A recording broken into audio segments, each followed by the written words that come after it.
Hello, my name is Kimberly. I wanted to share what the Safe and Sound protocol has done for my little guy. He's 5 years old. He's an amazing little one. A little bit of background, he came to us at 2 years old through the foster care system. And from the time I met him, I was completely in love, as many adoptive parents understand that feeling.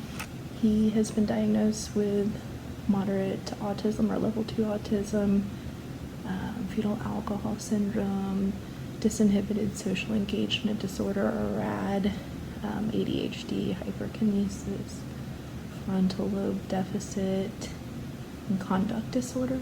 When he came to us, he was a very aggressive, yet very happy and joyful, but when he wasn't, he was extremely aggressive, and it would seemingly come out of nowhere, but we could tell that he had no control over these emotions, and he was having rages that were over an hour long, and there were multiple times a day.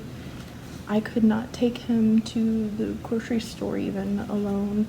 We would go with his behavior therapist a couple times a week, and every time we would go, he'd have anywhere between 2 to 3 meltdowns each time, and it had gotten to the point where we wouldn't take him outside because he could get outside of our fence, and when he did, he would run and go to the neighbors and cross the street. It was a huge safety factor.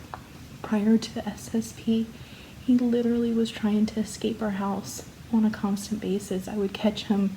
Now, post SSP, I can't tell you the last time he's tried to escape our house. He's gone out the fence twice, I think. But even those times, if we request that he comes back, he comes back. I feel like it was pretty much 100% non-compliance most of the time, and it was very hard.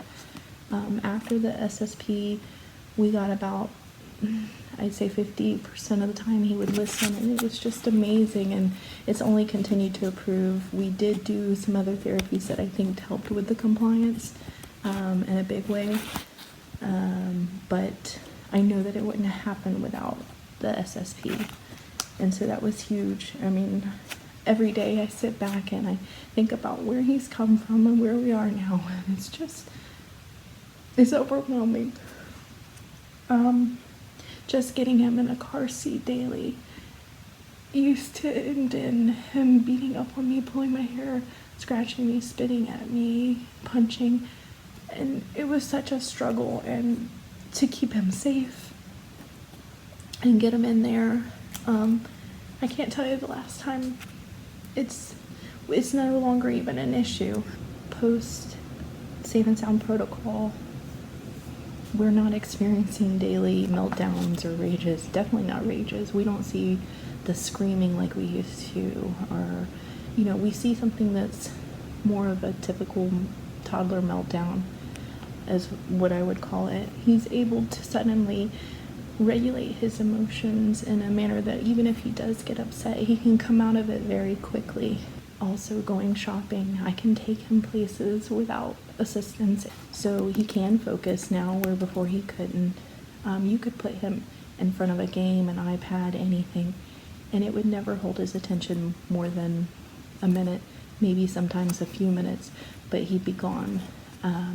Now he's able to sit for periods of time alone and do things on his own. Every therapist we've seen, neuropsychologist, his pediatrician, they have all told us to be looking at residential treatment facilities because he was only getting stronger and his emotional regulation was non-existent. I no longer worry for him. I feel like my worries for him are much more in line with what every parent worries about for their child. And we are just forever grateful for the Safe and Sound protocol and Dr. Porges.